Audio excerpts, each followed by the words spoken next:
ያገረሸው የአማራ ክልል ጦርነት ከድሮን ጥቃት እስከ ታጣቂዎች ድንገተኛ ግድያ እንመለከተዋለን። የህወሓቷ ፈትለወርቅ ወይም ሞንጀሪኖ ህዝቡ ራሱን ከጀት ጥቃት እንዲጠብቅ ጥሪ አቅርበዋል። አነጋጋሪዋ ሞንጀሪኖ ጦርነት ልንጀምር ነው ሲሉ አስደንጋጭ ጥሪ አቅርበዋል። ታደምጡታላችሁ። በትግራይ ከጦርነት በላይ የተፈራው ኤልኒኖን የተመለከተ መረጃም አለን። ጤና ይስጥልን። የሰዓቱ የመረጃ ጥንቅራችን እነዚህንና ሌሎች ወቅታዊ ጉዳዮችን የሚያስመለክታችሁ ይሆናል። እንደተለመደው እየሰማችሁን አብራችሁን ቆዩም።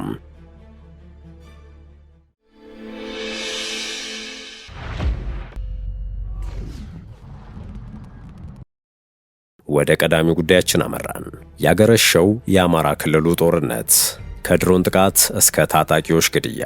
በአማራ ክልል ደቡብ ወሎ ዞን በመካነ ሰላም ቅድስት አርሴማ አንድነት ገዳም በድሮን ጥቃት የመነኮሳት ሕይወት ማለፉ ተዘግቧል። በማህበራዊ ትስስር ገጾች የሚወጡ መረጃዎች እንደጠቆሙት በትላንትናው ዕለት ሐምሌ 15 ቀን 2018 ዓ.ም በምዕራብ ወሎ በመካነ ሰላም በአባይ ወንዝ ዳርቻ በሚገኘው አባይ ገዳም አስቀጤክስ የሰማዕቷ ቅድስት አርሴማ አንድነት ገዳም ተብሎ በሚጠራው ቦታ ላይ ነው የድሮን ጥቃት ተፈጽሟል ሲሉ የዘገቡት። በዚህ በተፈጸመው የድሮን ጥቃት ምክንያት በገዳም ውስጥ የሚኖሩ 2 ሴቶች ወዲያውኑ ሕይወታቸው ማለፉንና ሌሎች መቁሰላቸውን የዜና ምንጮቹ ገልጸዋል። ጥቃቱ የተፈጸመው በአካባቢው የፋኖ ኃይሎች ከትመዋል በሚል ነው ተብሏል። ሆኖም ይህን መረጃ ከሶስተኛ ወገን በኩል ማረጋገጥ አልተቻለም። ከዚሁ በተቃራኒው ደግሞ በአማራ ክልል ሰሜን ጎንደር ዞን ጃና ሞራ ወረዳ በመሸሃ ጤና ጣቢያ የጤና ባለሙያዎች ላይ እሁድ ዕለት ማንነታቸው በውል ያልታወቁ የተባሉ ታጣቂዎች በፈጸሙት ጥቃት የጤና ጣቢያው ኃላፊ ጌትነት ምስጋናው እንደተገደሉ ዋዜማ ራዲዮ ዘግቧል። በጥቃቱ ሌሎች 2 የጤና ባለሙያዎች ታጣቂዎች በተኮሱት ጥይት ተመተው እንደቆሰሉ የዜና ምንጩ ከአካባቢው ምንጮች ሰማሁኝ ሲል ነው የዘገበው። ከባድ የመቁሰል አደጋ የደረሰባቸው ባለሙያዎች ለተሻለ ሕክምና ወደ ጎንደር ከተማ ተወስደዋል ተብሏል። ጥቃቱ የተፈጸመው የጤና ባለሙያዎቹ ወደ ወረዳው መቀመጫ መካነ ብርሃን ከተማ ሲጓዙ መሆኑን ምንጮቹ ተናግረዋል። የሰሜን ጎንደር ዞን ጤና መምሪያ ጥቃቱንና ግድያውን በማህበራዊ ትስስር ገጹ አረጋግጧል።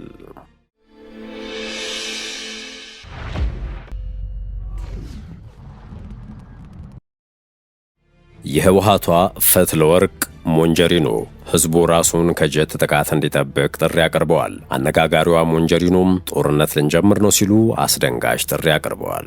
የህወሓት ጽሕፈት ቤት ኃላፊ ፈትለወርቅ ገብረ እግዚአብሔር ከኢትዮጵያ መንግስት ጋር ጦርነት ልንገጥም ስለሆነ ህዝባችን ከመንግስት ጄቶችና ድሮኖች የሲቪል መከላከል ወይም ሲቪል ዲፌንስ በሚባል ሜካኒዝም ራሱን ሊከላከል ይገባል ሲሉ ጥሪ አቅርበዋል። ወይዘሮ ፈትለወርቅ ይህንን ያሉት ህወሓት ሰሞኑን በመላው ትግራይ እያካሄደ ባለውና ጦርነት እንጀምር በሚል በተጠራው ህዝባዊ ኮንፈረንስ ላይ በአዲግራት ከተማ ተገኝተው ባደረጉት ንግግር ነው። ወይዘሮ ፈትለወርቅ የፌዴራሉ መንግስት ጄቶች፣ ድሮኖች፣ ሚሳኤሎች መድፎችና ታንኮችን ታጥቋል በማለት እነዚህ ደግሞ ከፍተኛ ውድመት ሊያደርሱ የሚችሉ መሳሪያዎች ናቸው ብለዋል። እናም አሉ ፈትለወርቅ እኛ ደግሞ እነዚህን ሊመክቱ የሚችሉ ጸረ ድሮንና ጸረ ጄት መሳሪያ ስለሌሉን በራሳቸው ሲቪል ዲፌንስ በሚባል ሜካኒዝም ተከላከሉ በማለት ነው አነጋጋሪ ጥሪ ያቀረቡት። ሆኖም በመድረኩ ከተገኙ ተሳታፊዎች መካከል ከዚህ ሁሉ ችግር ይልቅ ከፌዴራሉ መንግስት ጋር ተቀራርባችሁ በውይይት ለምን አትፈቱትም ብሎ የሚጠይቃቸው ሰው አልነበሩም ያሉት የዘገባው ምንጮች፣ ምክንያቱም ከመድረኩ ከወጡ በኋላ እስርና እንግልት ሊደርስ ይችላልና በማለት አክለዋል። የመረጃ ጥንቅራችን እንደቀጠለ ነው። አሁንም ከትግራይ ጉዳይ አልወጣንም። በትግራይ ከጦርነት በላይ የተፈራው ኤልኒኖ።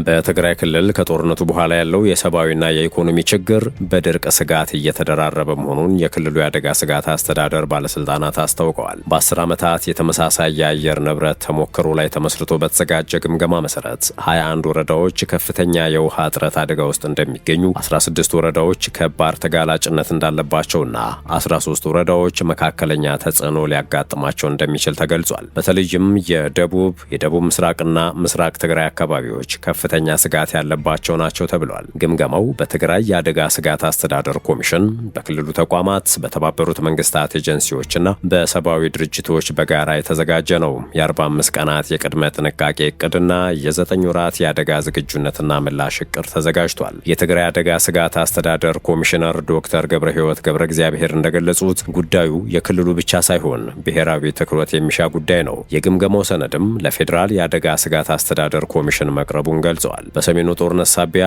የክልሉ ግብርና አቅም ከፍተኛ ጉዳት እንደደረሰበት ባለስልጣናቱ ገልጸው በግጭቱ ምክንያት ወደ 328 ሺህ ሄክታር የሚገመት የእርሻ መሬት ጉዳት እንደደረሰበትና ከክልሉ የእርሻ መሬት ግማሽ ያህሉ በጸጥታና በመዳረሻ ችግሮች ምክንያት ለአርሶ አደሩ በቀላል እንደማይደረስበት አስታውቀዋል። በትግራይ ከህዝቡ 83 በመቶ ያህሉ በግብርና ላይ የተመሰረተ ኑሮ የሚመሩ ሲሆን በጦርነት በድርቅና በገበያ መስተጓጎል ምክንያት የምግብ እጥረት ጨምሯል። ባለፈው ዓመት 2.5 ሚሊዮን ሰዎች የምግብ ድጋፍ እንደፈለጉ ተገልጿል። የትግራይ ግብርናና የተፈጥሮ ሀብት ቢሮ ኃላፊ አለም ብርሃን ሀሪፌው እንደገለጹት የኤልኒኖ የመከሰት እድሉ ከ63 እስከ 70 በመቶ ይገመታል። ነገር ግን ስጋቱን የሚያባብሰው ትግራይ አሁንም ከጦርነት ጉዳት በማገገም ላይ መሆኗ ነው ብለዋል። እንደሳቸው ገለጻ የግብርና ግብዓቶች እንቅስቃሴ መገደብ፣ የኢኮኖሚ አቅም መዳከምና የጸጥታ ችግሮች የአየር ንብረት ስጋቱን እያባባሱት መሆኑን ገልጸዋል። ባለሙያዎች የወቅቱ ሁኔታ በ1977 የተከሰተውን ከባድ ረሃብ እንዳይደግም አስጠንቅቀዋል። በዚያን ወቅት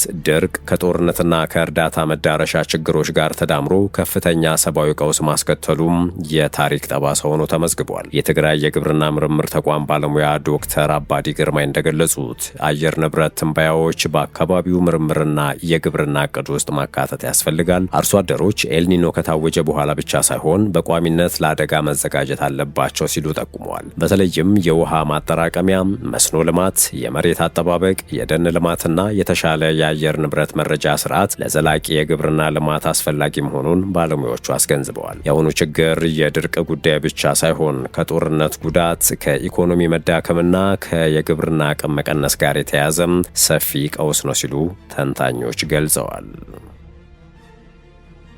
ይህ ሸገር ታይምስ ነው። የሰዓቱ የመረጃ ጥንቅራችን እንደቀጠለ ነው። የት እንዳሉ አይታወቅም።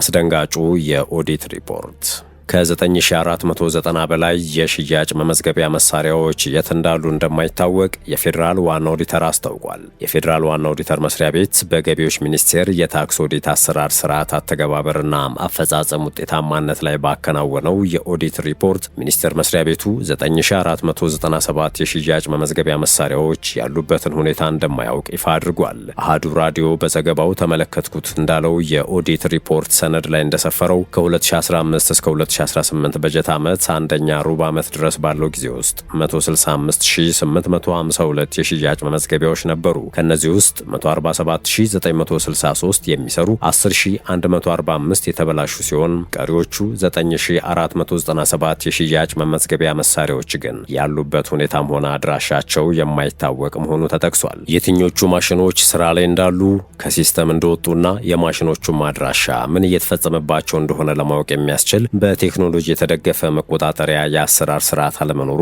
ለችግሩ አንዱ ምክንያት መሆኑ ተገልጿል። በኦዲት ግኝቱ ላይ በጽሁፍ ምላሽ የሰጠው ሚኒስቴር መስሪያ ቤቱም ግብር ከፋዮች ከ3 ዓመት በላይ ግብር ሳያሳውቁ ሲቀሩ በተደረገ ክትትል በተመዘገቡበት አድራሻ ሊገኙ እንዳልቻሉ ገልጾ የግብር ከፋይ መለያ ቁጥራቸው ወደ ዘላቂ ማቆያ ወይም አርካይቭ እንዲገባ መደረጉን አስታውቋል። ገቢዎች ሚኒስቴር አክሎም ማሽኖቹ ያሉበት ቦታ በጂፒኤስ ለማወቅ የሚያስችል አሰራር ባለመኖሩ አድራሻቸው የጠፋ ማሽኖች ህገወጥ ደረሰኝ እንዳያትሙ ለማድረግ ሲስተም ላይ እንዲዘጉ መደረጉን ገልጿል። በተጨማሪም ከነዚህ ማሽኖች የሚወጡ ደረሰኞች ተቀባይነት እንዳይኖራቸው ለሁሉም ቅርንጫፎች፣ ክልሎችና ከተማ አስተዳደሮች ጥንቃቄ እንዲያደርጉ በደብዳቤ ማሳወቁን ጠቁሟል። በገቢዎች ሚኒስቴር ምላሽ ላይ አስተያየት የሰጠው የፌዴራል ዋና ኦዲተር መስሪያ ቤት የተመዘገቡ ግብር ከፋዮች ህገወጥ ደረሰኝ የሚጠቀሙ፣ ያለ ደረሰኝ የሚሸጡና ዜሮ ሪፖርት የሚያቀርቡ ድርጅቶችን ለመከላከል የሚያስችል ዘመናዊ የቁጥጥርና አሰራር ስርዓት አለመዘርጋቱ በኦዲት ለታዩ ክፍተቶች ምክንያት መሆኑ ተጠቅሷል።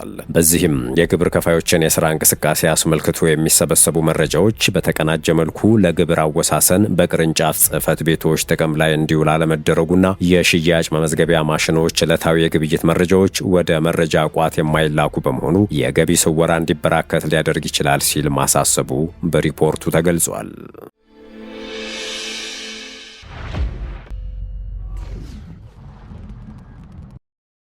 በመጨረሻም ግብጽ ኢትዮጵያ የህዳሴ ግድብን ኦፕሬሽን ፖለቲካዊ እያደረገች ነው ስትል ከሳለች። ግብጽ ኢትዮጵያ የታላቁ የኢትዮጵያ ህዳሴ ግድብ ኦፕሬሽን በተናጠል ውሳኔዎች እያስተዳደረች ነው ያለች ሲሆን የአባይን ውሃ ጉዳይ ፖለቲካዊ እያደረገች ነው ስትል ወንጅላለች። እነዚህም እርምጃዎች በግብጽና በሱዳን ላይ ተጽዕኖ አሳድረዋል ባይነች። ይህን የገለጹት የግብጽ የውጭ ጉዳይ ሚኒስትር ባደር አብደላቲም በካይሮ ከሞዛምቢክ የውጭ ጉዳይ ሚኒስትር ማኑኤላ ሉካስ ጋር ባደረጉት የጋራ ጋዜጣዊ መግለጫ ወቅት ነው። ሚኒስትሩ የውሃ ደህንነት ለግብጽ የህልውና ጉዳይና በሀገሪቱ ቅድሚያ የሚሰጠው ጉዳይ መሆኑን ገልጸው ለዚህም በምንም አይነት መልኩ አንደራደርበትም ሲሉ ተደምጠዋል። አብደላቲ እንደገለጹት ኢትዮጵያ የግድቡን ግንባታና አሰራር በዓለም አቀፍ ህግና ቅድመ ትብብር መርህ ጋር በማይጣጣም መልኩም በተናጠል እየፈጸመች ነው በማለት ኢትዮጵያ የላይኛው ተፋሰስ ሀገር በመሆኗ በተናጠል ውሳኔ ልትወስድ አይገባም ሲሉም የተለመደ ሙግት አሰምተዋል። ካይሮ አክላም ኢትዮጵያ ከሱዳንና ግብጽ ጋር ቀድሞ ሳትመካከር ግድቡን በማስተዳደር ፖለቲካዊ አቅጣጫ እየተከተለች ነው ያለች ሲሆን ይህም ከፍተኛ አሉታዊ ተጽዕኖ እያስከተለ ነው በማለት ባደር አብደላቲ መናገራቸውን ቲአርቲ አፍሪካ ዘግቧል። የግብጽ የውጭ ጉዳይ ሚኒስትር እንዳሉት ኢትዮጵያ በቅርቡም ቅድመ ምክክር ሳታደርግ ውሃ መያዟ በሱዳን የውሃ መጠን እንዲቀንስ አድርጓል። ይህም በሱዳን ለሚኖሩ ማህበረሰቦች የውሃ አቅርቦት ላይ ተጽዕኖ እንዳሳደረ ነው ሲሉ ሱዳንን ወክለው እስከ መናገርም ደርሰዋል። ኢትዮጵያ የልማት መብቷን እንደምትጠቀም እንደሚገነዘቡ ገልጸው ይህ ግን በግብጽና በሱዳን ላይ ጉዳት ማድረስ የለበትም ብለዋል። እነሱ የመልማት መብት አላቸው፣ እኛም የመኖር መብት አለን ሲሉ ተናግረዋል። ኢትዮጵያ እንደ አውሮፓውያን አቆጣጠር በ2011 መገንባት የጀመረችውና በ2025 መስከረም ወር በይፋ የመረቀችው የህዳሴ ግድብ የውሃ ሙሌትና አሰራር ጉዳይን በግብጽ በሱዳንና በኢትዮጵያ መካከል የረጅም ጊዜ አለመግባባት ሆኖ ቆይቷል ይላል የቱርኩ ዜና ወኪል ዘገባ። ግብጽና ሱዳን የግድቡን ሙሌትና አሰራርን የሚመለከት በሶስቱ ሀገራት መካከል የሚደረግ አስገዳጅ ስምምነት እንዲኖር ጠይቀዋል። ኢትዮጵያ በበኩሏ ግድቡ አስገዳጅ ስምምነት እንደማያስፈልገው በመግለጽ ፕሮጀክቱ በሌሎች ሀገራት ጥቅም ላይ ጉዳት ለማድረስ የታሰበ እንዳልሆነ ገልጻለች። በግድቡ ጉዳይ ላይ የተፈጠረው አለመግባባት ለ3 ዓመታት የድርድር መቋረጥ እንዲከሰት አድርጓል። ድርድሩ በ2023 ዳግም ቢጀመርም በ2024 እንደገና መቋረጡ የሚታወስ ነው። ውድ የሸገር ታይምስ ቤተሰቦች የሰዓቱ የመረጃ ጥንቅራችን ይህን ይመስል ነበር። ስለተከታተላችሁን ከልብ አመሰገንን። በያላችሁበት ሰናይ ጊዜን ተመኘን።